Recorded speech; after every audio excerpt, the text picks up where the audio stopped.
Irina Nechayev of 365 Things to Do in Pasadena, and I am here at Intelligentsia with these two wonderful gentlemen who, believe it or not, are world champions, Barista world champions.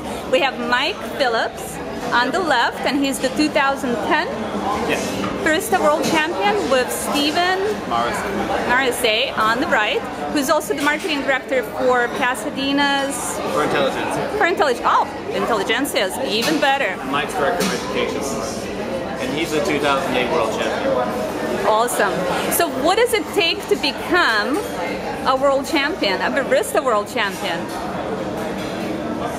You need to practice saying these answers. Well, the most essential thing to start off with is some really good coffee and amazing support team. I was lucky enough to have both. I used to coffee from Costa Rica that I sourced directly from the cooperative. I went down there myself in February, picked out several different options, brought them back, and had an amazing team of roasters and QC professionals and other baristas to help me put together a routine that really conveyed everything that was important to know about that coffee. That's awesome. And you competed against 71 countries?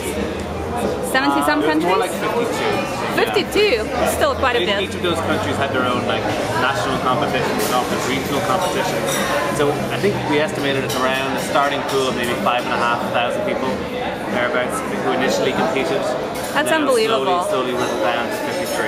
That is, I mean, unbelievable, seriously. I mean, if you think how coffee was such a central part, or certainly plays a role in everyone's day, many people's days, there's definitely, great coffee and there's definitely bad coffee. And it's an attempt to celebrate and educate what really good coffee is.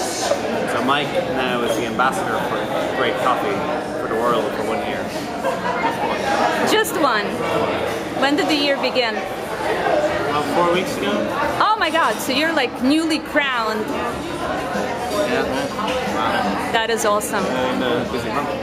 Very busy month. Well, it's so exciting to meet you, and it's really great to have Intelligentsia. How do you pronounce that? I'm from a Russian background, so we say Intelligentsia, but how do you pronounce what's the...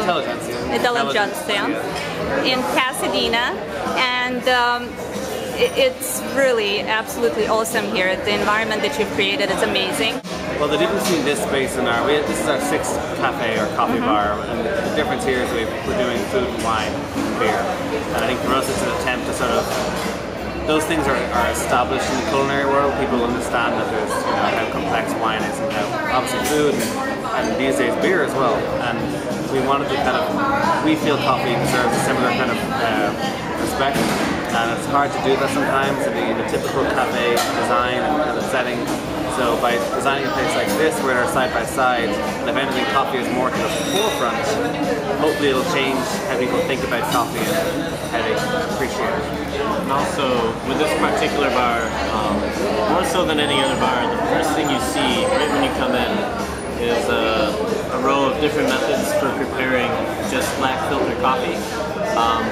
And LA's traditionally been a very espresso-heavy market. We've done an excellent job at finding ways to produce some of the best espresso drinks in a fast but still quality-first method. And this is the first bar where we're putting that filter coffee right up front to try and get people's attention to it, and all the different nuances that can be found in the coffees that we're sourcing are really, really shown under a bright light when you put it through that filter. So I think that's going to be interesting to see if the way that this bar is structured helps maybe bring a little bit more of that filter market into LA. Awesome.